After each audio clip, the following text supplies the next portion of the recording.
Hello aspirants, इस video में मैं आपको पढ़ाऊंगी राजनीति सिद्धांत का महत्व, सिग्निफिकेंस ऑफ पॉलिटिकल थ्योरी। आप चाहे इंटर में पॉलिटिक्स लेकर पढ़ रहे हैं या फिर बीए में या फिर एमए में, आपके लिए ये बहुत ही यूज़फुल होने वाला है। साथ ही साथ जो यूजीसी नेट की तैयारी कर रहे हैं उसमें भी ये टॉपिक है, ठीक है, या फिर कोई भी गवर्नमेंट एग्ज़ाम के लिए। तो ध्यान से सुनिएगा वीडियो को, और यदि यूज़फुल लगे, आपको समझ में आए ढंग से, तो इसे लाइक करके चैनल को सब्सक्राइब कर लीजिएगा, क्योंकि पॉलिटिकल साइंस के बहुत सारे इसमें अच्छे अच्छे कंटेंट अपलोड होते रहते हैं। चलिए शुरू करते हैं। आज के युग में राजनीति सिद्धांत पॉलिटिकल थ्योरी शब्दावली का प्रयोग विस्तृत अर्थ में होता है, ठीक है। मॉडर्न एरा जो है, आज का जो युग है, उसमें पॉलिटिकल थ्योरी शब्द जो है इसका विस्तृत अर्थ में प्रयोग होता है, इस्तेमाल होता है। एक और इसके अंतर्गत यह पता लगाया जाता है, मतलब एक तरफ पॉलिटिकल थ्योरी के अंदर यह पता लगाया जाता है कि कोई भी सरकार या शासन व्यवस्था, गवर्नमेंट जो है, किस तरह से कार्य करती है। अर्थात इसमें राजनीतिक संस्थाओं, पॉलिटिकल इंस्टीट्यूशंस की रचना और इनसे जुड़े लोगों के व्यवहार, इनसे पॉलिटिकल इंस्टीट्यूशन से जुड़े लोगों के बिहेवियर की छानबीन की जाती है, ठीक है। पॉलिटिकल थ्योरी में क्या किया जाता है, इसमें राजनीतिक संस्थाओं, पॉलिटिकल इंस्टीट्यूशन और इनसे जुड़े लोगों के बिहेवियर की छानबीन की जाती है। यह अध्ययन यानी राजनीति सिद्धांत का अध्ययन जो है, मोटे तौर पर राजनीति विज्ञान, पॉलिटिकल साइंस के दायरे में आता है, ठीक है। पॉलिटिकल साइंस के दायरे में ही राजनीति सिद्धांत का अध्ययन आता है। दूसरी ओर दूसरी तरफ इसके अंतर्गत पॉलिटिकल थ्योरी के अंदर हम सरकार के उद्देश्यों यानी उनके पर्पसेस और उनकी पूर्ति के उपायों पर विचार करते हैं, ठीक है। यानी कि पॉलिटिकल थ्योरी में क्या हम किस पे विचार करते हैं, सरकार का क्या उद्देश्य है और उन उद्देश्यों की पूर्ति के उपाय, यानी कैसे उन उद्देश्यों की पूर्ति की जाए, इस पर विचार करते हैं। पॉलिटिकल थ्योरी का अध्ययन जो है राजनीति दर्शन, पॉलिटिकल फिलॉसफी के विचार क्षेत्र में ही आता है। राजनीति सिद्धांत की सार्थकता या महत्व, जिसे इंग्लिश में सिग्निफिकेंस कहते हैं, को परखने के लिए इसके दोनों पक्षों अर्थात राजनीति विज्ञान और राजनीति दर्शन की उपयोगिता पर विचार करना उपयुक्त होगा। मतलब ये कहा जा रहा है कि पॉलिटिकल थ्योरी जो है उसके महत्व को, सिग्निफिकेंस ऑफ पॉलिटिकल थ्योरी को समझने के लिए, इसको परखने के लिए इसके दोनों पक्ष, कौन कौन से पक्ष, राजनीति विज्ञान और राजनीति दर्शन, इन दोनों की उपयोगिता पर विचार करना उपयुक्त होगा, सही होगा, ठीक है। राजनीति हमारे जीवन में महत्वपूर्ण भूमिका निभाती है। जब हम वैज्ञानिक पद्धति से राजनीति की समस्याओं का विश्लेषण करते हैं, पॉलिटिकल प्रॉब्लम्स जो होते हैं उनको एनालाइज करते हैं, जब हम वैज्ञानिक पद्धति से, साइंटिफिक मेथड से, तो इन्हें समझने और सुलझाने में पर्याप्त सहायता मिलती है। फॉर एग्जाम्पल, उदाहरण के लिए, जैसे कि भूविज्ञान, जियोलॉजी से हमें भूकंप यानी अर्थक्वेक के कारणों के बारे में, या आयुर्विज्ञान, मेडिकल साइंस से हमें स्वास्थ्य की रक्षा और रोगों के नियंत्रण के बारे में विस्तृत जानकारी प्राप्त होती है, वैसे ही राजनीति विज्ञान से, पॉलिटिकल साइंस से हमें राजनीतिक जीवन में संघर्ष और हिंसा, ठीक है, पॉलिटिकल लाइफ में कॉन्फ्लिक्ट और वायलेंस के कारणों का पता चलता है, और उनकी रोकथाम, यानी राजनीति में जो संघर्ष और हिंसा है उनके रोकथाम के तरीके सीखने का अवसर भी मिलता है। अतः राजनीति विज्ञान की सार्थकता को सब जगह स्वीकार किया जाता है, ठीक है। राजनीति विज्ञान की सार्थकता को सब जगह स्वीकार किया जाता है, क्योंकि हमें राजनीतिक जीवन में संघर्ष और हिंसा के कारणों का पता राजनीति विज्ञान से ही चलता है, और उसके रोकथाम के तरीके भी हमें राजनीति विज्ञान के अंदर ही सीखने को मिलता है, ठीक है। दूसरी ओर राजनीति दर्शन के अंतर्गत हम युग युगांतर से प्रचलित विचारों की जानकारी प्राप्त करते हैं, ठीक है। राजनीति दर्शन में क्या हम प्राप्त करते हैं, राजनीति दर्शन में हम युग युगांतर से जारी प्रचलित विचारों की जानकारी प्राप्त करते हैं। साधारणतः राजनीति दर्शन में मानव जीवन के उद्देश्यों और उनकी पूर्ति की विधियों के निर्देश मिलते हैं, ठीक है। राजनीति दर्शन में क्या मिलता है, राजनीति दर्शन में मानव का जो जीवन है उसके उद्देश्य, उनके ऑब्जेक्टिव्स और उनकी पूर्ति, उन उद्देश्यों की पूर्ति की जो विधि होती है, मेथड्स होते हैं, उनके डायरेक्शन मिलते हैं, निर्देश मिलते हैं। इन निर्देशों में, डायरेक्शंस में इतना मतभेद पाया जाता है कि इनके आधार पर कोई निष्कर्ष निकालना कठिन प्रतीत होता है। अतः कभी कभी राजनीति दर्शन की सार्थकता पर प्रश्न चिन्ह अवश्य लगाया जाता है और इससे स्वयं राजनीति सिद्धांत की सार्थकता, उसके सिग्निफिकेंस का प्रश्न बना दिया जाता है। प्रस्तुत संदर्भ में जो आपत्तियां उठाई जाती है उन्हें परखने के बाद ही हम राजनीति सिद्धांत की सार्थकता का निर्णय कर सकते हैं। चलिए जानते हैं राजनीति सिद्धांत के जो सिग्निफिकेंस है, महत्व है, क्या क्या है। इसके दोनों पक्षों का हमने अध्ययन कर लिया है कि राजनीति विज्ञान और राजनीति दर्शन के बारे में आपने जाना। राजनीति सिद्धांत के ये दो पक्ष है, ठीक है। अब राजनीति सिद्धांत की सार्थकता, सिग्निफिकेंस ऑफ पॉलिटिकल थ्योरी, या फिर कहिए कि राजनीति सिद्धांत का महत्व के बारे में आप जानने वाले हैं, ठीक है। ऐतिहासिक क्रांतियों का प्रेरणा स्रोत, राजनीति सिद्धांत जो है ऐतिहासिक क्रांतियों का प्रेरणा स्रोत होता है। Source of inspiration for revolutions in our history. कुछ लोग राजनीति सिद्धांत को ऐसी क्रांतियों का प्रेरणा स्रोत मानते हैं जो बनी बनाई व्यवस्था को नष्ट करके हमारे जीवन को अस्त व्यस्त कर देती है। इन्हीं आपत्तियों को ध्यान में रखते हुए R.G. गैटल ने हिस्ट्री ऑफ पॉलिटिकल थॉट, राजनीति चिंतन का इतिहास 1949 के अंतर्गत लिखा है। राजनीति सिद्धांत, ये किसके कथन है? R.G. गैटल, ठीक है। R.G. गैटल के अनुसार राजनीति सिद्धांत पर यह आरोप लगाया जाता है कि व्यावहारिक परिणामों की दृष्टि से यह न केवल बंजर भूमि की तरह निष्फल सिद्ध होता है, बल्कि यह यानी राजनीति सिद्धांत यथार्थ राजनीति के लिए विनाशकारी भी है। बर्क ने कहा था कि राज्य के कुप्रबंध यानी खराब प्रबंध का एक निश्चित लक्षण है कि इसमें लोग सिद्धांतों की शरण लेने को तत्पर तैयार होते हैं। लेस्ली स्टीफन का विश्वास था कि राजनीति दर्शन साधारणतः किसी नई क्रांति की संतान या आने वाली क्रांति का संकेत होता है। वही डनिंग ने लिखा था कि जब कोई राजनीतिक प्रणाली राजनीतिक दर्शन के रूप में ढल जाती है तो यह स्थिति आमतौर पर उस प्रणाली के लिए मृत्यु का संदेश होती है। गैटल ने चेतावनी दी है कि समय के परिवर्तन के साथ जो सिद्धांत अपनी उपयोगिता खो चुके हो वे अक्सर प्रगति के रास्ते में रुकावट डालते हैं, ठीक है। गैटल ने ये चेतावनी दी कि जो सिद्धांत समय के साथ बदले नहीं, ठीक है, वो जो सिद्धांत अपने समय के साथ जो है वो चेंज ना हो, अपनी उपयोगिता खो चुकी हो, अपना यूज़ जो खो चुकी हो, वे अक्सर प्रगति के रास्ते में यानी डेवलपमेंट में रुकावट डालते हैं। इन सिद्धांतों की अधकचरी जानकारी रखने वाले लोग जब इनके लिए मर मिटने को उतारू होते हैं तो वे केवल विक्षोभ पैदा करते हैं।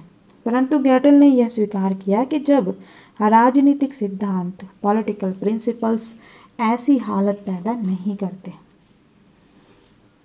एक ओर तो गैटल आलोचना कर रहे हैं, दूसरी ओर वह ये भी स्वीकार कर रहे हैं कि सारे जो राजनीतिक सिद्धांत हैं, सब राजनीतिक सिद्धांत ऑल पॉलिटिकल प्रिंसिपल्स ऐसी हालत पैदा नहीं करते। मानव इतिहास में अनेक राजनीतिक सिद्धांतों ने ऐसी क्रांतियों को बढ़ावा दिया है जिनसे मानवता का पर्याप्त हित हुआ है, ठीक है। ह्यूमन हिस्ट्री जो है, मानव का जो इतिहास है, उसमें ऐसे कई राजनीतिक सिद्धांत है जिसने क्रांति को बढ़ावा दिया, जिससे कि मानव का हित हुआ है, ठीक है, मानव का कल्याण हुआ है। डेमोक्रेसी, लोकतंत्र, वैयक्तिक स्वतंत्रता, इंडिविजुअल लिबर्टी और अंतर्राष्ट्रीय न्याय, इंटरनेशनल जस्टिस की दिशा में जो भी प्रगति हुई है उसका अधिकांश श्रेय उन सिद्धांतिक मान्यताओं डॉक्ट्रिन्स को जा सकता है जिन्हें मेधावी विचारकों की लंबी श्रृंखला ने प्रस्तुत किया है। डॉक्ट्रिन्स क्या होते हैं? डॉक्ट्रिन्स जो मेधावी विचारक जो होते हैं उनकी लंबी श्रृंखला, उनके लंबे सीरीज से प्रस्तुत होता है डॉक्ट्रिन, ठीक है। परस्पर सम्मान और सहिष्णुता को प्रोत्साहन, राजनीति सिद्धांत जो है वह परस्पर सम्मान और सहिष्णुता को प्रोत्साहित करता है, इसको बढ़ावा देता है। encouragement to mutual respect and toleration. कभी कभी यह आरोप लगाया जाता है कि सब तरह के काल्पनिक चिंतन, स्पेक्युलेटिव थॉट की तरह राजनीतिक दर्शन भी यथार्थ की अनदेखी करता है, अतः उसे व्यवहार में उतारने की कोई गुंजाइश नहीं है। इसमें संदेह नहीं कि राजनीति सिद्धांत का सरोकार अत्यंत जटिल समस्याओं से है। इसमें बहुत से बहुत मुख्य प्रवृत्तियों का संकेत दे सकते हैं, निर्विकार नियमों का निरूपण नहीं कर सकते। फिर यह हमें विवादास्पद विषयों के निश्चित उत्तर भी नहीं देता। ठीक है, राजनीति सिद्धांत जो है यह विवादास्पद विषयों के निश्चित उत्तर भी नहीं देता। व्यक्ति के अधिकार क्या है, न्याय क्या है, या सर्वोत्तम शासन प्रणाली कैसी होगी, इन प्रश्नों का कोई ऐसा उत्तर नहीं दिया जा सकता जो अंतिम रूप से मान्य या प्रामाणिक हो। राजनीति सिद्धांत लोगों को बहुत से बहुत परस्पर विचार विमर्श और चर्चा परिचर्चा के लिए प्रेरित कर सकता है, ताकि वे एक दूसरे के दृष्टिकोण को समझने का प्रयत्न कर सके। यह जरूरी नहीं कि वे किसी बात पर सहमत हो जाए, परंतु परस्पर संवाद स्थापित होने पर उनके मन में एक दूसरे के प्रति सद्भावना, सम्मान और सहिष्णुता की प्रवृत्ति को बल मिलता है, और यही भावना राजनीति सिद्धांत के अध्ययन को सार्थक बना देती है, सार्थक कर देती है। राजनीति सिद्धांत जो है वो लोगों को ज़्यादा से ज़्यादा एक दूसरे से विचार विमर्श करने के लिए प्रेरित करता है, ताकि एक दूसरे के दृष्टिकोण को, एक दूसरे के व्यूज़ को, ठीक है, ओपिनियंस को समझने का कोशिश किया जा सके। ये जरूरी नहीं कि वे किसी बात पर सहमत हो जाए, लेकिन एक दूसरे से संवाद करके, बातचीत करके स्थापित होने पर उनके मन में एक दूसरे के लिए सद्भावना, सम्मान और सहिष्णुता की प्रवृत्ति को बल मिलता है, और यही भावना राजनीति सिद्धांत के अध्ययन को सार्थक बनाती है। ठीक है, राजनीति सिद्धांत के साधक जो है वो परस्पर संवाद स्थापित करके अपने अपने पूर्वाग्रहों, प्रेजुडिसेस का त्याग कर देते हैं, सेक्रीफाइस कर देते हैं, और सत्य का पता लगाने के लिए एक दूसरे का सहयोग का रास्ता अपनाते हैं। इस प्रकार हमने देखा कि राजनीति सिद्धांत जो है परस्पर सम्मान और सहिष्णुता को प्रोत्साहन देते हैं, उसको प्रेरित करते हैं। ठीक है, पारिभाषिक शब्दावली का अर्थ निर्धारण और संकल्पनाओं का स्पष्टीकरण। राजनीति सिद्धांत जो है पारिभाषिक शब्दावली का अर्थ निर्धारण करता है और साथ ही साथ संकल्पनाओं का स्पष्टीकरण भी करता है। Definition of terminology and clarification of concepts. राजनीतिक चर्चा, पॉलिटिकल डिस्कशन, और राजनीतिक तर्क वितर्क, पॉलिटिकल आर्ग्यूमेंट्स में जिस शब्दावली का प्रयोग होता है उसका सही अर्थ निर्धारित करना राजनीति सिद्धांत का एक महत्वपूर्ण कृत्य है। फॉर एग्जाम्पल, उदाहरण के लिए स्वतंत्रता, लिबर्टी, समानता, इक्वेलिटी, न्याय, जस्टिस, सत्ता, अथॉरिटी, लोकतंत्र जिसे इंग्लिश में कहते हैं डेमोक्रेसी, राष्ट्रीयता, नेशनैलिटी इत्यादि ढेर सारे ऐसे शब्द हैं जो बोलचाल की भाषा, पत्र पत्रिकाओं, राजनीतिक चर्चाओं और विवेचनात्मक कृतियों में बार बार प्रयुक्त होते हैं। भिन्न भिन्न विचारधाराओं के समर्थक, यानी अलग अलग विचारधारा के जो समर्थक है, इन शब्दों का प्रयोग अलग अलग अर्थ में, भिन्न भिन्न अर्थ में कर सकते हैं। राजनीति सिद्धांत के अंतर्गत इन शब्दों के ऐसे अर्थ स्थिर करने का प्रयास किया जाता है जो भिन्न भिन्न दृष्टिकोण रखने वाले लोगों को समान रूप से मान्य हो और इनके आधार पर वे परस्पर संवाद स्थापित कर सके। ठीक है, राजनीति सिद्धांत के अंतर्गत शब्द जैसे कि स्वतंत्रता, समानता, न्याय, सत्ता, लोकतंत्र, राष्ट्रीयता इत्यादि जैसे शब्द जो है उसका एक ऐसे अर्थ स्थिर करने का कोशिश किया जाता है जो अलग अलग दृष्टिकोण रखने वाले लोगों को समान रूप से उनके लिए मान्य हो और इसके आधार पर वे एक दूसरे से बातचीत या संवाद स्थापित कर सके। जब तक इनके सर्वमान्य अर्थ नहीं होते तब तक कुछ लोग इनका प्रयोग, इसका इस्तेमाल इतनी चालाकी से कर सकते हैं जिससे वे अपने तर्क यानी लॉजिक की कमज़ोर कड़ी को छिपा जाते हैं, या स्वार्थी और जन उत्प्रेरक नेता डेमागोग्स इन शब्दों के सहारे लोगों की भावनाओं से खिलवाड़ करके उन्हें गुमराह यानी लोगों को गुमराह कर देते हैं। कई स्वेच्छाचारी शासक जो है ऑटोक्रेट्स इन शब्दों की मनमानी व्याख्या देकर अपने शासन को वैध ठहराने लेजिटिमेशन की जुगाड़ करते हैं, जैसे कि इटली में मुसोलिनी 1883 to 1945 में की थी। राजनीतिक सिद्धांत इनके सही सही अर्थ निर्धारित करके इनके दुरुपयोग को रोकता है। ठीक है, राजनीतिक सिद्धांत जो है इन शब्दों का सही सही अर्थ डिटरमाइन करता है, निर्धारित करता है, जिससे कि इसका गलत इस्तेमाल, दुरुपयोग नहीं होता। जन उत्प्रेरक किसे कहते हैं? डेमागोग। ऐसे राजनीतिक नेता जो लोगों की भावनाओं को जगाकर उनका समर्थन जुटाने का प्रयत्न करता है उसे जन उत्प्रेरक, डेमागोग कहते हैं। वह भावनाओं को जगाकर ही उनका समर्थन जुटाता है, उसका समर्थन जुटाने का कोशिश करता है, युक्त तर्क देकर नहीं करता। ठीक है, राजनीतिक सिद्धांत राजनीतिक शब्दावली, पॉलिटिकल टर्मिनोलॉजी और उससे जुड़ी संकल्पनाओं का सही सही अर्थ स्पष्ट करके सत्ता के आधार तत्वों, उसके फाउंडेशंस की जांच परख करता है। वर्तमान या प्रस्तावित प्रबंध में निहित अन्याय का पता लगाता है और उसे दूर करने के उपाय भी सुझाता है, या कम से कम इस विषय पर वाद विवाद की शुरुआत करा देता है, जिससे आगे चलकर इस समस्या के समाधान में सहायता मिलती है। कभी कभी ऐसा लगता है कि इस सारे परिश्रम से, सारे मेहनत से कोई बहुत बड़ा परिणाम, रिजल्ट नहीं निकला है। डी रफील ने अपनी महत्वपूर्ण कृति प्रॉब्लम्स ऑफ पॉलिटिकल फिलॉसफी, राजनीति दर्शन की समस्याएं 1976 के अंतर्गत लिखा है कि संकल्पनाओं के स्पष्टीकरण का कार्य घर की सफाई, क्लीनिंग द हाउस जैसा है। इससे किसी नई वस्तु का निर्माण नहीं होता। इसमें हम केवल घर से धूल मिट्टी और कूड़ा करकट हटाते हैं ताकि घर साफ सुथरा हो जाए। लेकिन घर की सफाई जो है यह ऐसा कार्य नहीं है जिसे एक ही बार पूरा करके हम निश्चिंत हो जाए। घर में रहते रहते इसकी सफाई के कुछ दिन बाद घर फिर से गंदा हो जाता है, अतः इसकी नियमित सफाई जरूरी हो जाती है।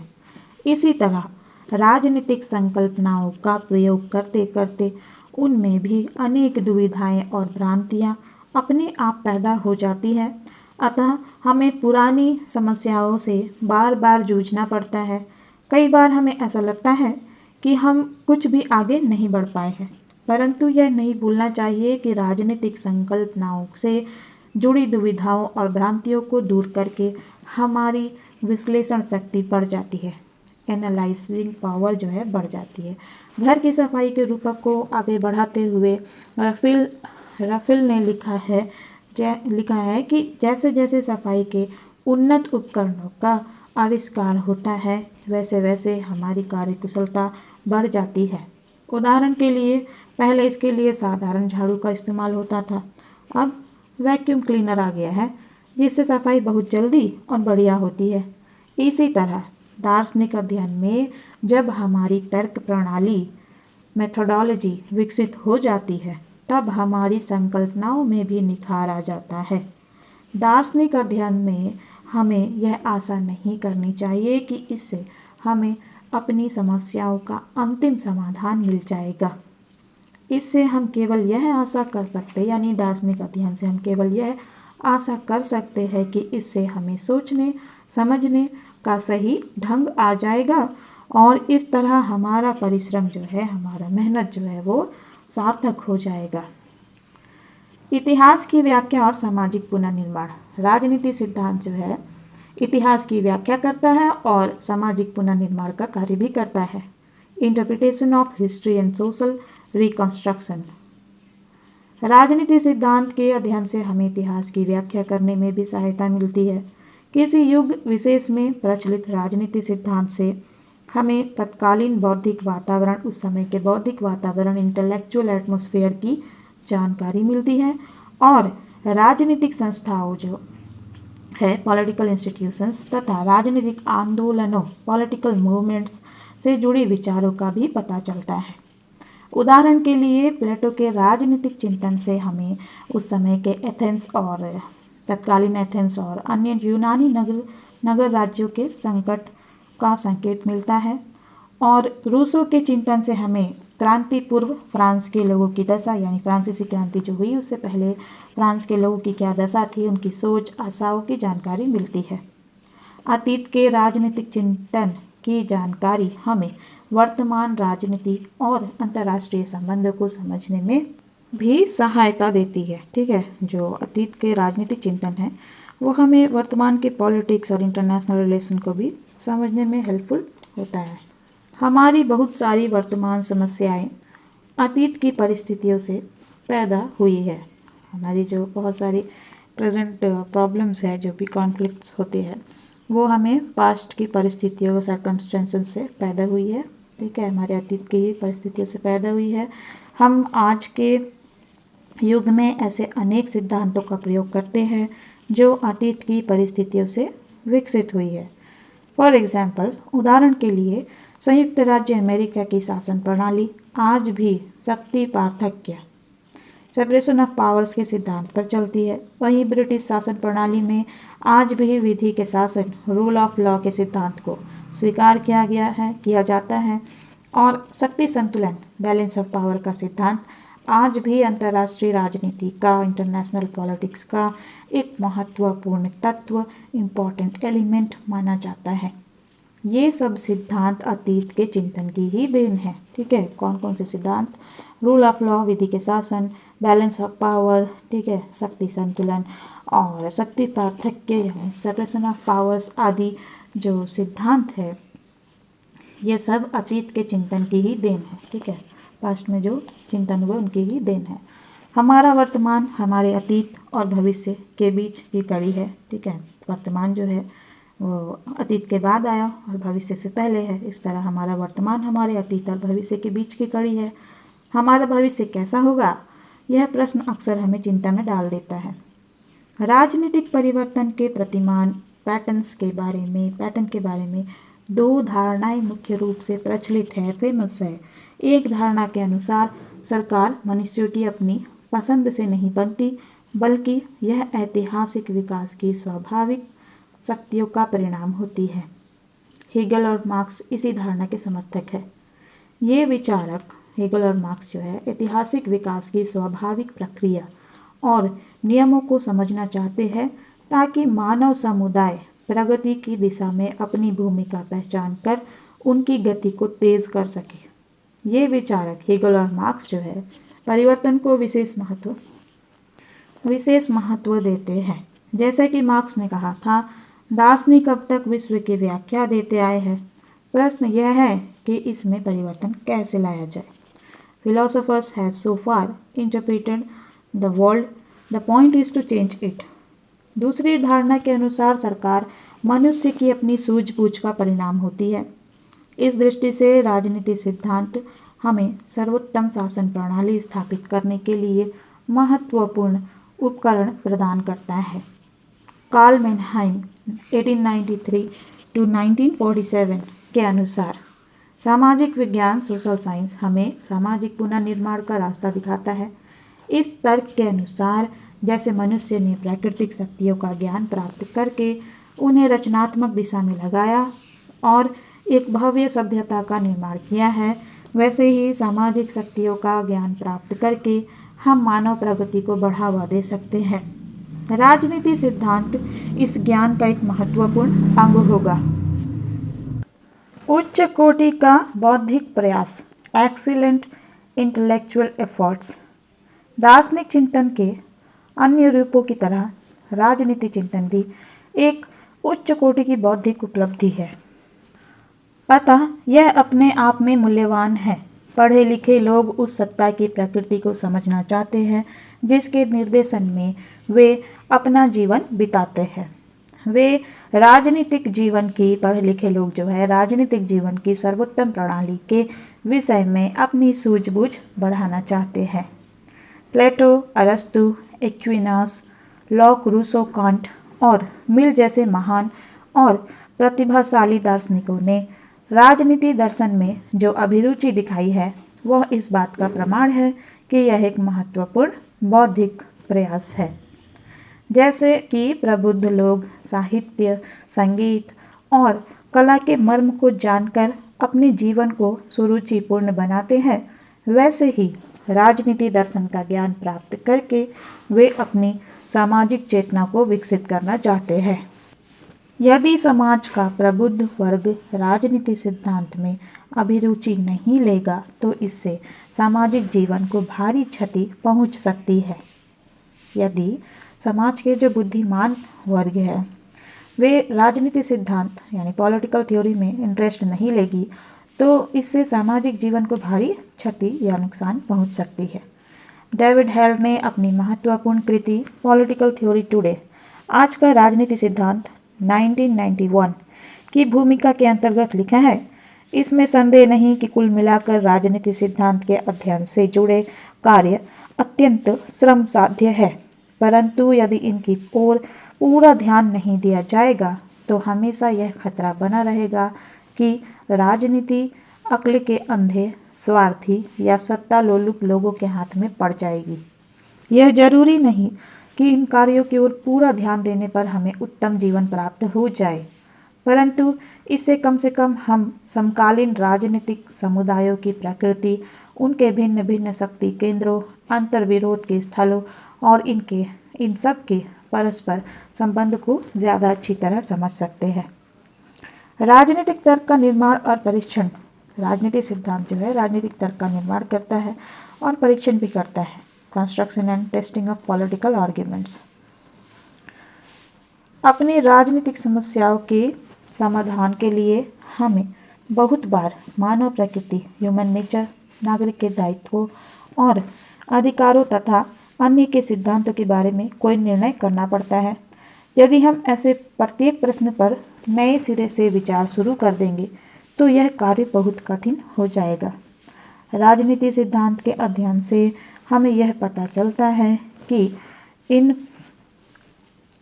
प्रश्नों पर अतीत के महान दार्शनिकों ने किस किस तरह के विचार प्रकट किए हैं।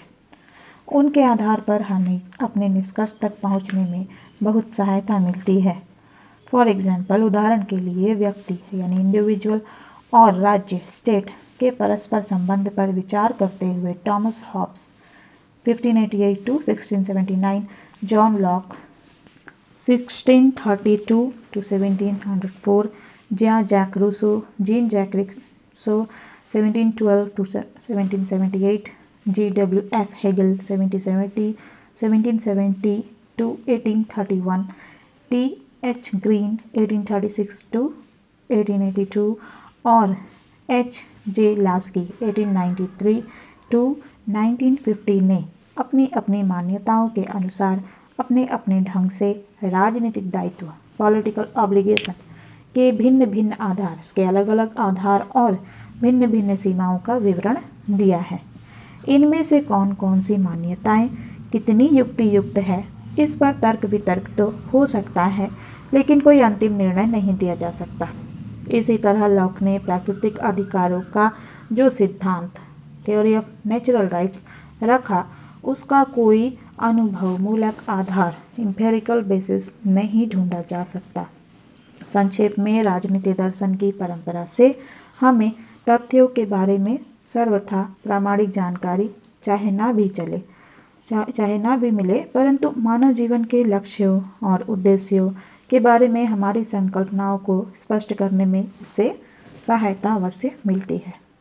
जैसे प्रत्येक पीढ़ी को नया वाहन बनाने से पहले पहिए का आविष्कार नहीं करना पड़ता, वैसे ही हमें अपना राजनीतिक तर्क पॉलिटिकल आर्ग्यूमेंट प्रस्तुत करने के लिए हर बार नई संकल्पनाओं कॉन्सेप्ट्स और नई शब्दावली टर्मिनोलॉजी का निर्माण नहीं करना पड़ता। हम अपनी आधुनिक चेतना मॉडर्न कॉन्शियसनेस के आलोक में ही युग युगांतर से प्रचलित तर्क श्रृंखला को परख कर उपयुक्त दृष्टिकोण बनाते हैं।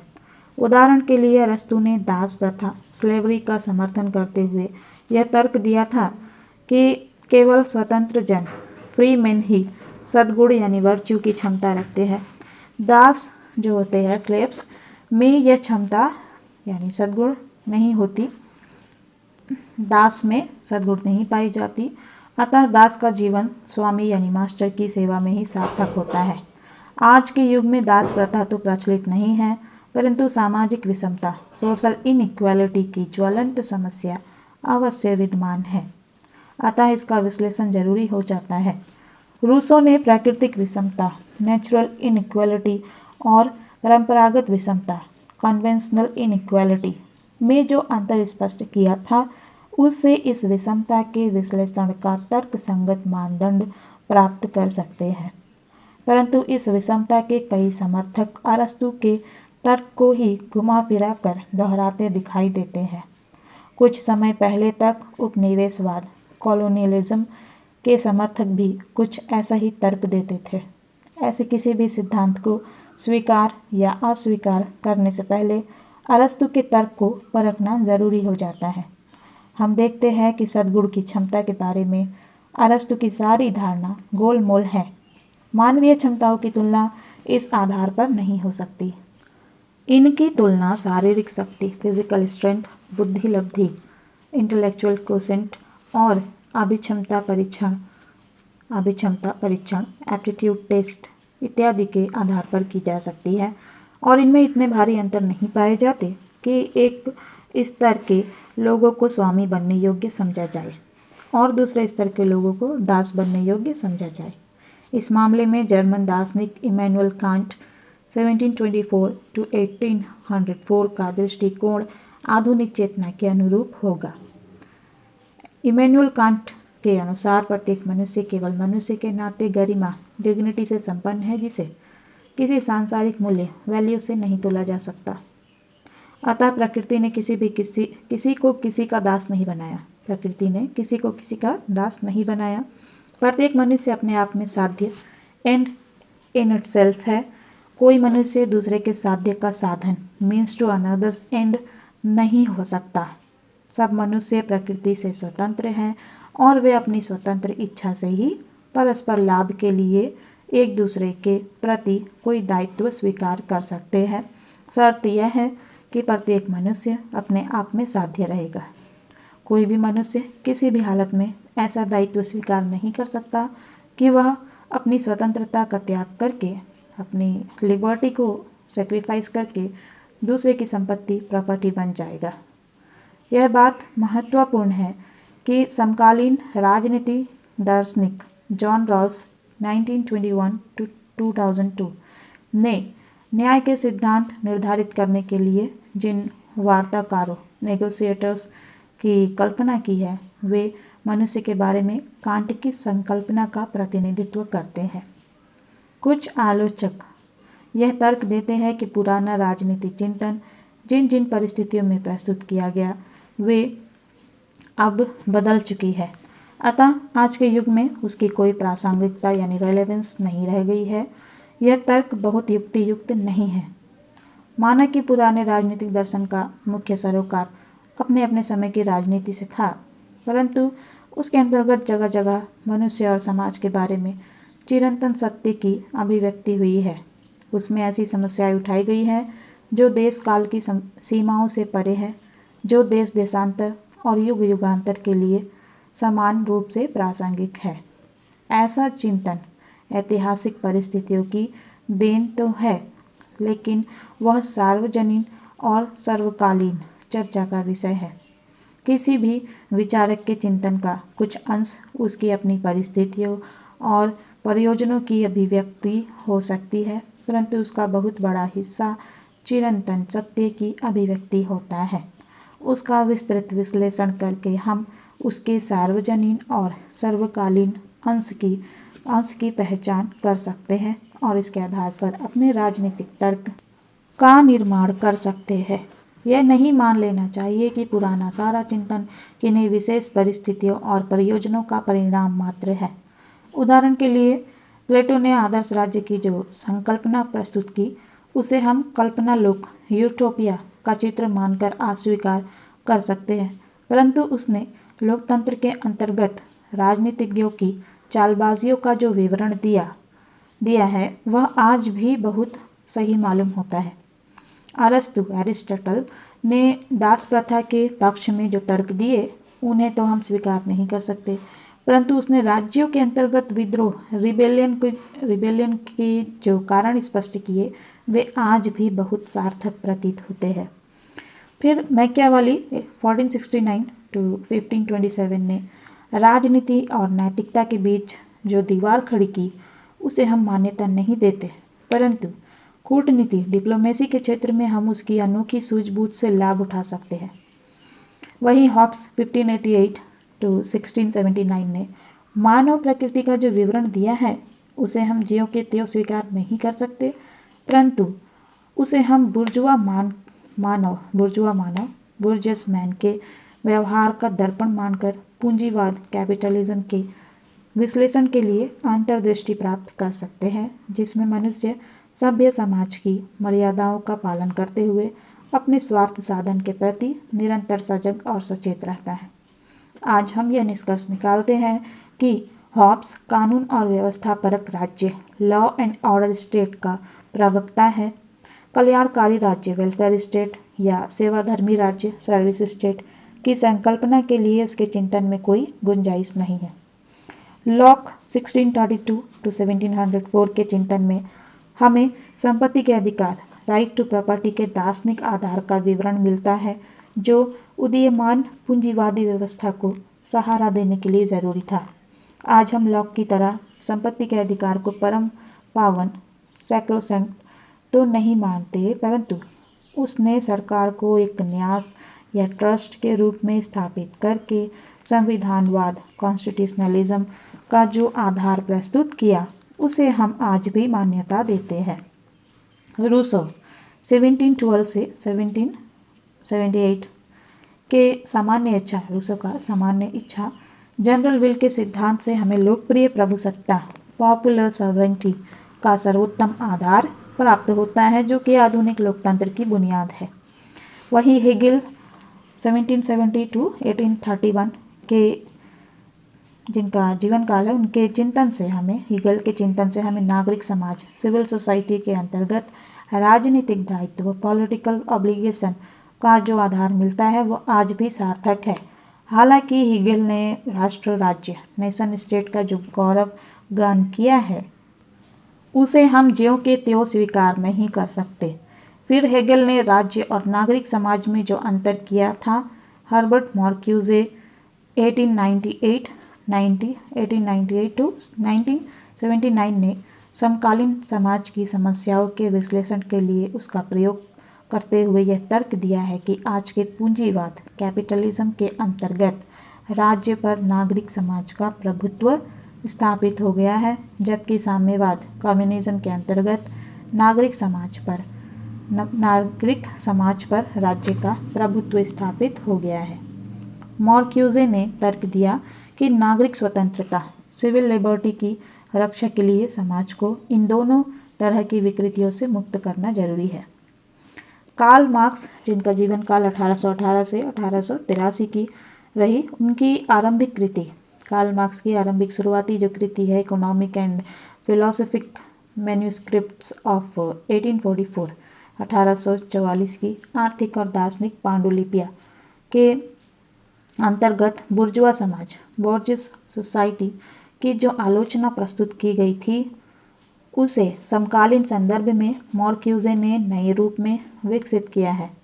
अरस्तु ने लोकतंत्र की परिभाषा निर्धन बहुमत के शासन के रूप में दी थी और उसे हीन कोटि का शासन माना था। समकालीन संदर्भ में सीबी मैकफर्सन 1911 से 1987 ने सीबी मैक्सपर्सन ने लोकतंत्र की सार्थकता के लिए उसकी यही परिभाषा फिर से अपनाने का समर्थन किया है, ताकि निर्धन वर्ग को सार्वजनिक नीति के निर्माण में निर्णायक भूमिका निभाने की शक्ति प्रदान की जा सके।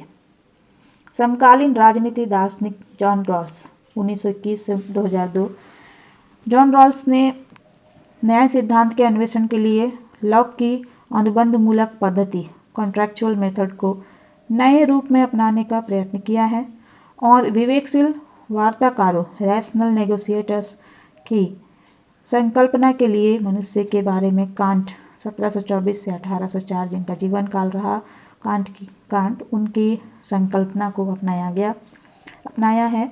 इसी तर्क शैली के आधार पर रॉल्स ने जेरेमी बंथम और जेएस मिल के उपयोगितावाद यूटिलिटेरियनिज्म पर तीखा प्रहार किया है।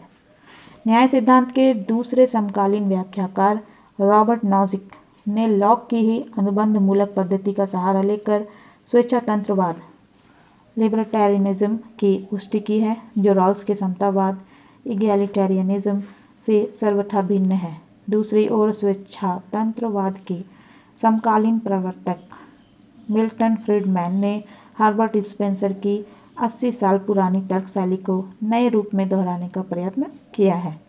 इसी तरह राजनीति दर्शन में जिन संकल्पनाओं का प्रयोग होता है वे निरंतर चर्चा परिचर्चा का विषय बनी रहती है और नए चिंतन के लिए आधार का काम देती है। राजनीतिक चिंतन की इस निरंतरता के और भी बहुत सारे उदाहरण ढूंढे जा सकते हैं।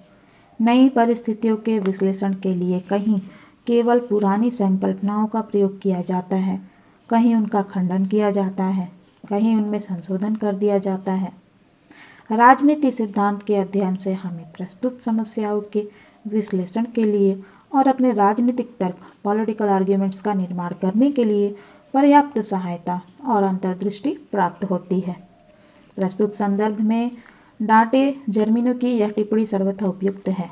राजनीति विज्ञान की एक भी ऐसी संकल्पना के बारे में सोचना मुश्किल है जिसकी बुनियाद राजनीति दर्शन पॉलिटिकल फिलॉसफी के किसी न किसी गौरव ग्रंथ में ना मिलती हो। पॉलिटिक्स अर्थात राजनीति शास्त्र सब ही यूनानियों की देन है। मध्य युग में सामंतवाद फेडरलिज्म के अंतर्गत सरकार यानी गवर्नमेंट पर चर्च की सत्ता का नियंत्रण था। आधुनिक युग के आरंभ में सरकार की शक्ति संरचना पावर स्ट्रक्चर को इस नियंत्रण से मुक्त कराने का जो प्रयास हुआ कोशिश किया गया, उसी के परिणाम स्वरूप राज्य यानी स्टेट के प्रतीक को अभिव्यक्ति मिली। फिर शक्ति यानी पावर, प्रभुसत्ता, सॉवरेंटी, सहमति, कंसेंट, प्रतिनिधित्व, रिप्रेजेंटेशन, निरीक्षणतंत्र, टिरैनी, लोकतंत्र, डेमोक्रेसी और जनहित, पब्लिक इंटरेस्ट जैसी शब्दावली का पुराना इतिहास भी पश्चिमी बौद्धिक परंपरा के साथ जुड़ा है। शासन के उद्देश्य और उनकी पूर्ति के उपायों की समस्या पर युग युगांतर और देश देशांतर के राजनीतिक दार्शनिकों ने जो विचार प्रस्तुत किए हैं उनकी जांच परख करके हम ऐसी सार्वजनिक नीति पब्लिक पॉलिसी का निर्माण कर सकते हैं जो समकालीन समाज के लिए उपयुक्त हो। आज के युग में विश्व के सब देशों के सामने अनेक विकट समस्याएं उपस्थित है। आज मनुष्य के हाथ में इतनी शक्ति आ गई है जिसे प्रति संतुलित करने के लिए नैतिक चेतना की आवश्यकता उतनी ही बढ़ गई है। अन्यथा मानव सभ्यता का सर्वनाश बहुत दूर नहीं है। मानव सभ्यता का सर्वनाश बहुत दूर नहीं है। नैतिक पुनरुत्थान की प्रेरणा तथा मार्गदर्शन के लिए राजनीति सिद्धांत का ज्ञान सर्वथा उपयुक्त होगा। यही कारण है कि राजनीति सिद्धांत के अध्ययन को आज भी बहुत उपयोगी और सार्थक माना जाता है।